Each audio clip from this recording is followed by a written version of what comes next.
Hello കൂട്ടുകാരെ, മലയാളി മോമിലേക്ക് നിങ്ങൾക്ക് വീണ്ടും സ്വാഗതം. അപ്പോൾ ഇന്നത്തെ വീഡിയോ നമ്മുടെ സ്റ്റഡി സ്പേസ് ഒരുക്കുമ്പോൾ നമ്മൾ ശ്രദ്ധിക്കേണ്ട കുറച്ച് കാര്യങ്ങളാണ് ഷെയർ ചെയ്യുന്നത്. അപ്പോൾ നന്നായിട്ട് പഠിക്കാനായിട്ട് ഈ ടിപ്സൊക്കെ നമ്മളെ ഹെൽപ്പ് ചെയ്യും. ഇനിയിപ്പോൾ ഇതൊക്കെ നമ്മൾ ഫോളോ ചെയ്തിട്ടില്ലെങ്കിൽ നമുക്ക് പഠിക്കാൻ പറ്റായൊന്നും ഇല്ല കേട്ടോ. ഇതൊന്നും ഇല്ലാതെ തന്നെ നന്നായി പഠിച്ച് സക്സസ്ഫുള്ളായ ഒരുപാട് പേരുണ്ട്.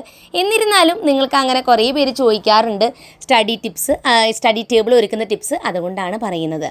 അപ്പോൾ എന്തായാലും നമ്മുടെ വീഡിയോയിലോട്ട് പോവാം. ഒന്നാമത്തെ ടിപ്പ് എന്ന് പറയുന്നത് നല്ല സൈലൻ്റ് ആയിട്ടുള്ളൊരു പ്ലേസ് സെലക്ട് ചെയ്യുക പഠിക്കാനായിട്ട്, ഇരിക്കാനായിട്ട്. പലപ്പോഴും നമ്മൾ TV ഒക്കെ വെച്ചതിൻ്റെ ഇടയിൽ പോയിട്ടായിരിക്കും ഇരുന്ന് പഠിക്കാനിരിക്കുക അല്ലേ, അല്ലെങ്കിൽ ഡൈനിങ് ഏരിയയിൽ പോയിട്ട് എല്ലാവരും സംസാരിക്കുന്നിടത്ത് പോയി പഠിക്കാനിരിക്കും. അപ്പോൾ നമ്മുടെ വീട്ടിലുള്ളവർ പറയും, ഇവിടെയാണ് നിനക്ക് പഠിക്കാൻ സ്ഥലമുള്ളൂ, എഴുന്നേറ്റ് പൊക്കൂടെ, എല്ലാവരും വർത്താനം കേൾക്കാനാണ് അവിടെ വന്നിരിക്കുന്നത് അല്ലേ. അപ്പോൾ അങ്ങനെയുള്ള സ്ഥലങ്ങളല്ല പഠിക്കാൻ സെലക്ട് ചെയ്യേണ്ടത്. സൈലൻ്റ് ആയിട്ടുള്ള, വല്ലാത്ത ശബ്ദവും ബഹളമൊന്നും ഇല്ലാത്ത, അതുപോലെ റോട്ടിൽ നിന്നുള്ള ട്രാഫിക്കും ബഹളം ആ സൗണ്ടൊന്നും അധികമില്ലാത്ത നല്ലൊരു സ്ഥലം നോക്കിയിട്ട് പഠിക്കാനായിട്ട് ഇരിക്കാം. ഇനി രണ്ടാമതായിട്ട് നമ്മൾ പഠിക്കാനിരിക്കുമ്പോൾ ആ ഒരു ഇരിക്കുന്ന റൂമിൽ ഇപ്പോൾ ബെഡുമ്മയൊക്കെ ഇരുന്ന് ചിലർ പഠിക്കും. അങ്ങനെ പഠിക്കാനിരുന്നാൽ ഉറപ്പായിട്ട് നമുക്ക് കുറച്ച് എനിക്ക് ഉറക്കം വരും. അപ്പോൾ അങ്ങനെയല്ല, ഒരു ടേബിളും ചെയറുള്ള ഒരു സ്പേസിലിരുന്നാൽ ഏറ്റവും നന്നായി സ്ട്രെയിറ്റ് ഇരുന്ന് നമുക്ക് നല്ല ശ്രദ്ധയോടുകൂടി പഠിക്കാം. അത് വിചാരിച്ചിട്ട് സ്വന്തമായിട്ട് എനിക്ക് റൂമില്ല, എനിക്ക് സ്റ്റഡി ടേബിൾ ഇല്ല അങ്ങനെ പറഞ്ഞിട്ട് കുറേ പേര് ഇപ്പോൾ കമൻറ്റ് ബോക്സിൽ കമൻറ്റ് ചെയ്യുന്ന എനിക്കറിയാം. അപ്പോൾ അതിനൊന്നും നിങ്ങൾ വിഷമിക്കേണ്ട. ഒരുപാട് പേര് ഇങ്ങനെ അറേഞ്ച്മെൻറ്റുകളൊന്നും തന്നെ ഇല്ലാതെ നല്ല രീതിക്ക് പഠിച്ച് മുന്നോട്ട് പോയവരുണ്ട്. ഇതൊക്കെ നമുക്ക് ഉണ്ടെങ്കിൽ അതൊക്കെ നമുക്കൊരു കംഫർട്ട് നൽകുന്ന കാര്യമാണ്, അത്ര മാത്രമേ ഉള്ളൂ. അപ്പോൾ ഉണ്ടെങ്കിൽ അങ്ങനൊരു ടേബിളും ചെയറും ഉള്ള ഒരു ഏരിയയിൽ കൂടി ഇരുന്ന് പഠിക്കാനായിട്ട് ശ്രദ്ധിക്കുക.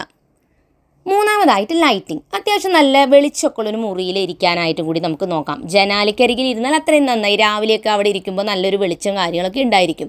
ഇനി അങ്ങനെ ഇല്ല, ആ റൂമിൽ ഇപ്പോൾ അത്രയും വെളിച്ചമില്ലാത്തൊരു റൂമാണെന്നുണ്ടെങ്കിൽ ലൈറ്റ്സ് ഉപയോഗിച്ച് നമുക്ക് ആവശ്യമുള്ള അത്രയും വെളിച്ചവും കാര്യങ്ങളും പ്രോപ്പർ ആക്കിയിട്ട് വയ്ക്കുക. നമ്മൾ നല്ല വെളിച്ചത്തിലൊക്കെ ഇരിക്കുമ്പോഴാണ് നമുക്കൊരു ഉഷാറൊക്കെ കിട്ടുക. അല്ലെങ്കിൽ കുറച്ച് കഴിയുമ്പോൾ നമുക്ക് ഡള്ളായിട്ട് റൂം ഇങ്ങനെ ഇരിക്കുമ്പോൾ കുറേ കഴിയുമ്പോൾ ഉറക്കമൊക്കെ വരാൻ തുടങ്ങും. അപ്പോൾ അതുകൊണ്ട് നല്ല ലൈറ്റിംഗ് ഒക്കെ ഉള്ള റൂമിൽ ഇരിക്കാനായിട്ട് ശ്രദ്ധിക്കുക.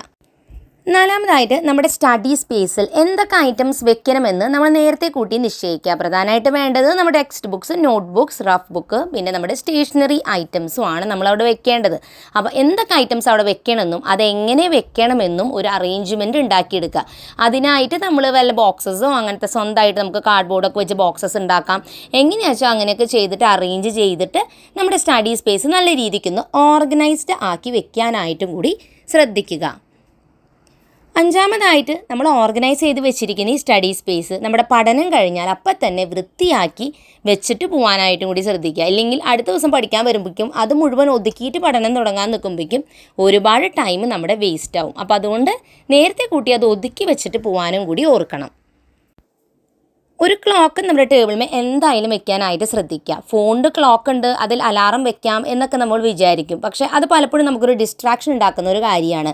ഒരു സാധാരണ ക്ലോക്ക് വാങ്ങുക, അതിൽ അലാറം കൂടി ഉണ്ടെങ്കിൽ നന്നായി. അപ്പോൾ രാവിലെ എഴുന്നേൽക്കാനായിട്ടും നമുക്കത് ഉപയോഗിക്കാം. അതോടൊപ്പം തന്നെ പഠനത്തിൻ്റെ സമയം ട്രാക്ക് ചെയ്യാനും സമയം സേവ് ചെയ്യാനൊക്കെ ക്ലോക്ക് ഉള്ളത് വളരെ ഉപകാരമാണ്. അപ്പോൾ നമ്മുടെ ടേബിളും വയ്ക്കുന്ന ചെറിയൊരു ടേബിൾ ക്ലോക്കും കൂടി റൂമിൽ വെക്കാനായിട്ട് ശ്രദ്ധിക്കുക. ക്ലോക്കിനോടൊപ്പം തന്നെ കലണ്ടറും പിന്നെ ഒരു സ്റ്റഡി ലാമ്പും അതോടൊപ്പം തന്നെ ഒരു ബോട്ടിൽ വെള്ളവും കൂടി കരുതുക. അപ്പോൾ നമുക്ക് സമയം നോക്കാനായാലും ഡേറ്റ് നോക്കാനായാലും, ഇനി വെള്ളം കുടിക്കണമെങ്കിൽ എഴുന്നേറ്റ് പോകേണ്ടൊന്നും ആവശ്യമില്ല. പലപ്പോഴും നമ്മൾ പറയും വെള്ളം കുടിച്ചിട്ട് വരാമെന്ന് പറഞ്ഞിട്ട് ആ ഒരു പോക്ക് പോയാൽ പിന്നെ നമ്മൾ പഠിക്കുന്നത് ആ കാര്യമൊക്കെ മറന്ന് വേറെ വല്ല കാര്യങ്ങൾക്ക് പോകില്ലേ. അപ്പോൾ ഈ പരമാവധി ഈ ഡിസ്ട്രാക്ഷൻസ് ഒഴിവാക്കാനാണ് നമുക്ക് ആവശ്യമുള്ളതെല്ലാം തന്നെ നമ്മുടെ അടുത്ത് വെക്കുന്നത്. കുറച്ച് ക്രാഫ്റ്റ് ഞാൻ പറയുന്നത് പ്രൊജക്റ്റോ അസൈൻമെൻറ്റോ ഒക്കെ ചെയ്യുന്ന സമയത്ത് നമുക്ക് ഉപയോഗിക്കാനുള്ള കുറച്ച് കളേഴ്സോ സിസേഴ്സോ അങ്ങനത്തെ സ്റ്റേപ്ലർ എന്നിങ്ങനെയുള്ള എല്ലാതും നമ്മുടെ പഠനത്തിൻ്റെ ഏരിയയുടെ അവിടെ തന്നെ ഒരു ബോക്സിലായിട്ടോ അല്ലെങ്കിൽ ഇതിൽ അറേഞ്ച് ചെയ്ത് വെക്കുകയാണെങ്കിൽ അത് നമുക്ക് ആ ഒരു സമയത്ത് ടൈം വേസ്റ്റ് ആക്കാതെ അവിടെ തന്നെ ഇരുന്നു കൊണ്ട് ഈ കാര്യങ്ങളൊക്കെ എളുപ്പത്തിൽ ചെയ്യാനായിട്ട് പറ്റും. പല സമയത്തും ഇതൊക്കെ അന്വേഷിച്ച് നമ്മുടെ സമയം ഒരുപാട് നമ്മൾ വേസ്റ്റ് ആക്കും. കാരണം കൃത്യമായിട്ടൊരു സ്പേസിലായിരിക്കില്ല അത് വെച്ചിട്ടുണ്ടാവുക. അപ്പോൾ അതുകൊണ്ട് ആ ഒരു ഐറ്റംസും കൂടി നമ്മുടെ സ്റ്റഡി സ്പേസിൽ ഒരുക്കാൻ ശ്രദ്ധിക്കുക. ആഴ്ചയിലൊരിക്കൽ നമ്മുടെ സ്റ്റഡി സ്പേസ് വൃത്തിയാക്കാനായിട്ട് ശ്രദ്ധിക്കുക. ഇതിനായിട്ട് അവധി ദിവസം സാറ്റർഡേസിലോ സൺഡേസിലോ നമ്മൾ സമയമെടുത്ത് മാക്സിമം ഒരു അരമണിക്കൂറൊക്കെ നമുക്ക് ആവശ്യം വരുള്ളൂ. നമ്മളെല്ലാ ആഴ്ചയും ഇത്തിരീശ ക്ലീൻ ചെയ്യുകയാണെങ്കിൽ നമുക്ക് നമ്മുടെ സ്പേസ് എപ്പോഴും വൃത്തിയാക്കിയിട്ട് വെക്കാനായിട്ട് പറ്റും. അങ്ങനെ നമ്മൾ ഒതുക്കുന്ന സമയത്ത് നമുക്ക് അവിടുത്തെ അറേഞ്ച്മെൻറ്റും കാര്യങ്ങളൊക്കെ ചെറുതായിട്ടൊക്കെ ഒന്ന് മാറ്റങ്ങൾ വരുത്താം. അപ്പോൾ ആ ഒരു സ്പേസിന് കുറച്ച് ഫ്രഷ് ലുക്കൊക്കെ കിട്ടുകയും ചെയ്യും. സ്ഥിരമായി ഒരേ സ്പേസിലിരുന്ന് പഠിക്കുമ്പോഴത്തെ ആ ഒരു മടുപ്പും കാര്യങ്ങളൊക്കെ നമുക്ക് ഒഴിവാക്കാനായിട്ടും പറ്റും. സ്റ്റഡി സ്പേസ് ചെറുതായിട്ടൊക്കെ ഒന്ന് ഡെക്കറേറ്റ് ചെയ്യുന്നത് നല്ലത് തന്നെയാണ് കേട്ടോ. നമ്മൾ ഉണ്ടാക്കിയിരിക്കുന്ന കുഞ്ഞു ചില ക്രാഫ്റ്റുകളോ അങ്ങനെ എന്തെങ്കിലുമൊക്കെ നമുക്ക് വെക്കാം. ഇല്ലെങ്കിൽ ഇതുപോലെയുള്ള ചെറിയ പ്ലാൻസ് ഒക്കെ നമുക്ക് വെക്കാം. ഇനി നിങ്ങൾക്ക് മോട്ടിവേഷണൽ ആയിട്ടുള്ള വാചകങ്ങളൊക്കെ ഇഷ്ടമാണെങ്കിൽ അങ്ങനെ എഴുതിയിട്ട് ഫ്രെയിം ചെയ്തിട്ട് അതൊക്കെ നമുക്ക് നമ്മുടെ സ്റ്റഡി സ്പേസിൽ വെക്കുകയാണെങ്കിൽ സ്ഥിരം കാണുന്ന ഒരു ബോറിംഗ് ഫീൽ നമുക്ക് മാറുകയും ചെയ്യും. നമ്മുടെ ക്രിയേറ്റിവിറ്റി കുറച്ചുകൂടി കാണുമ്പോൾ നമുക്കൊരു സന്തോഷം തോന്നും അല്ലേ. അപ്പോൾ അങ്ങനെയും കൂടി നമ്മുടെ സ്റ്റഡി സ്പേസ് ക്യൂട്ടായിട്ടൊക്കെ നമുക്ക് അറേഞ്ച് ചെയ്യാവുന്നതാണ്.